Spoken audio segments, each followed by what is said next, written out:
the Eagles have their eyes on the prize as they aim to win their first state championship since 1966.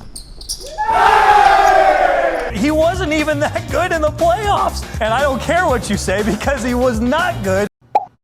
However, exactly 15 years ago, McCarthy was not exactly a poster boy, but a magazine marvel. There's a chance we get consecutive years of multiple picks from the west side of the state, including former Godwin Heights star Marshawn Nealon and Paw legend Carson Barnhart. Hey Atlanta, tonight's game has kind of a cool origin story. Tri-County and Belding had never squared off before until last year's playoffs. By far one of his most popular requests came from NFL quarterback Kirk Cousins, who wanted some grills from his hometown dentist. We've heard from Brendan Tracy with the USA Today article and Michigan State on Mel Tucker's suspension. Now we have finally heard from Mel Tucker. You announced before this game that this would be your last game ever wearing the Michigan uniform. What is it like to be going out as a national champion? Yeah, what a way to go out. But there's always been a team that goes into the tournament red hot, wins their conference tournament, and then loses in the first round. We saw that last year with Iowa. Hockey is a game of sounds, with the skates on the ice, or the loud goal horn that blasts when the puck finds the back of the net. However, up in Big Rapids, Fair State senior Austin McCarthy hardly ever makes a peep. Kind of a little more introverted than extroverted.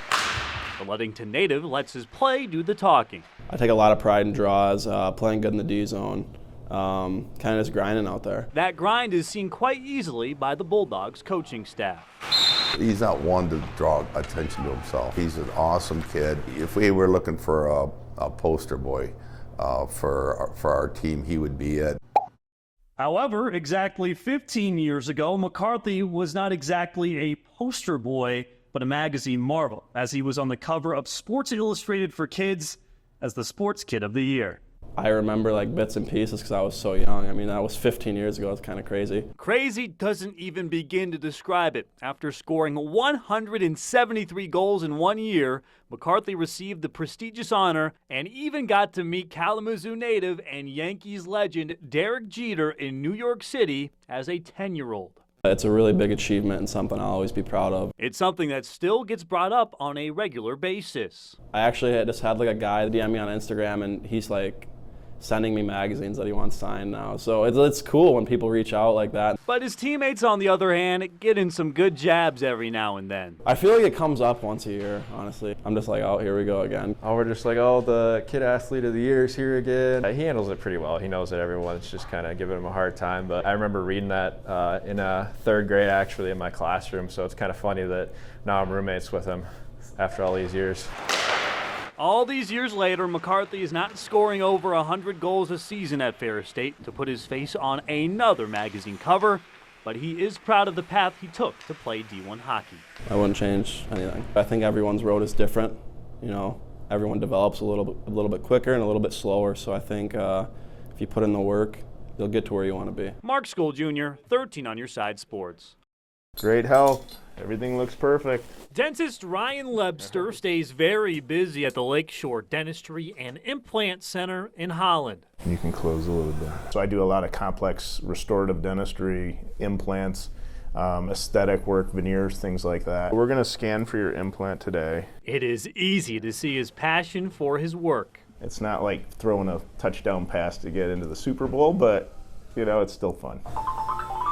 The fun amplified even more when a certain inquiry came to his office. This is probably the most popular interaction I've had in my 20-year career. By far one of his most popular requests came from NFL quarterback Kirk Cousins, who wanted some grills from his hometown dentist. In the last year, the dental checkup involved a little bit more than your average cleaning. It also involved getting fitted for some jewelry and a grill.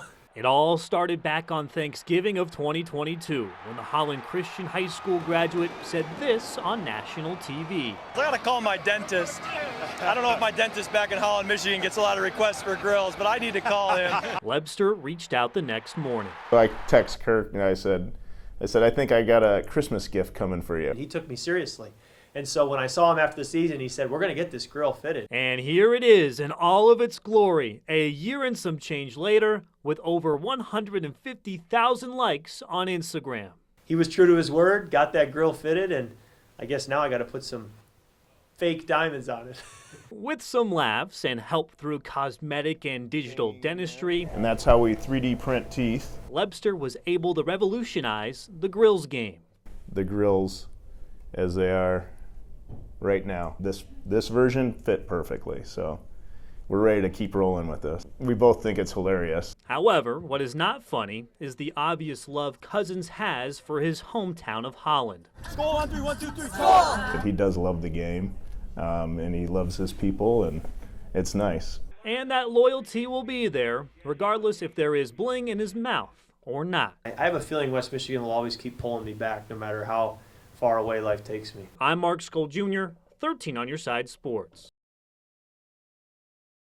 Over the last 20 years of the NFL draft, a kid who played high school football right here in West Michigan has heard his name called in 12 of those drafts, including 2 last year. East Kentwood's Mozzie Smith went to the Cowboys in the first round, while Muskegon's Anthony Bradford got the call from the Seahawks in round 4 of the draft. But do you remember the last time we had multiple West Michigan products selected in back-to-back years? Well, you got to go all the way back to the 06 and 07 drafts. Joe Staley out of Rockford and David Harris from Ottawa Hills went in 2007, while Kalamazoo Central produced 2 draft picks in 2006 in Greg Jennings and Jerome Harrison. But for the first time in 17 years, there's a chance we get consecutive years of multiple picks from the west side of the state, including former Godwin Heights star Marshawn Nealon and Paw legend Carson Barnhart. But for Nealon, he's hoping to stick in the mitten and play for his home state team, the Detroit Lions. It was great. Got to go there, meet the coaches. It was nice, you know. Obviously, just being from Michigan, that was huge for me, and just glad I got to be a part of that. It would be nice to be able to go there, and obviously, you know, they're on a come up, just being so close to the Super Bowl this year, to be able to go next year and either help them get that edge to get into the Super Bowl and win it. So it would be nice. The Lions have picked 29 in the NFL draft, and some experts predict Nealon could sneak into the end of the first round, so maybe tomorrow night he could end up being selected by Detroit. Sticking with football, the Lions are bringing out the Brinks trucks because 2 guys got paid. According to several reports, right tackle Penei Sewell signed a 4-year, $112 million deal with Detroit, which is the largest contract given to an offensive lineman in the league. Then Lions wide receiver Amon-Ra St. Brown agreed to a 4-year, $120 million deal with $77 million guaranteed. That's the biggest contract for a wide receiver in the league. ESPN reports the Lions are not close to an extension with quarterback Jared Goff just yet. To the ice, the Muskegon Lumberjacks are 1 win away from advancing to the next round of the USHL playoffs, but they have to take down the Gamblers in Green Bay to make it happen. The Jacks shut out Green Bay 2-0 last night. Gamblers lead 1-0 late in the first when Muskegon answers with the equalizer. That's Joe Connor who makes it 1-1. Muskegon would get its chances, but the Green Bay goalie was a brick wall tonight, and this game sits tied until the final minute of the game. Jason Shagabay finds the back of the net, and the Gamblers win Game 4 2-1 and force a winner-go-home showdown on Friday night in Muskegon. To the Diamond, we had a day baseball in West Michigan between the Caps and Captains. Bottom 4, West Michigan trails 2-1 until Peyton Graham smokes this pitch down the right field line. That scores a run to tie this one up at 2. But in the 6th, Lake County's Justin Boyd smacks it to left. 2-run score on the play, and the Captains hold on to beat the Caps 4-2. To the Bigs, Tigers look to sweep the Rays in Tampa in the 6th. Javier Baez rips this pitch into the gap in left center field. The ball gets to the wall. Javi gets the second on a stand-up double. Detroit takes a 5-4 lead. But in the bottom of the inning, Curtis Mead leaves the yard deep to left, and the Rays win it 7-4. That's it for sports. George has another look at your forecast when we come back.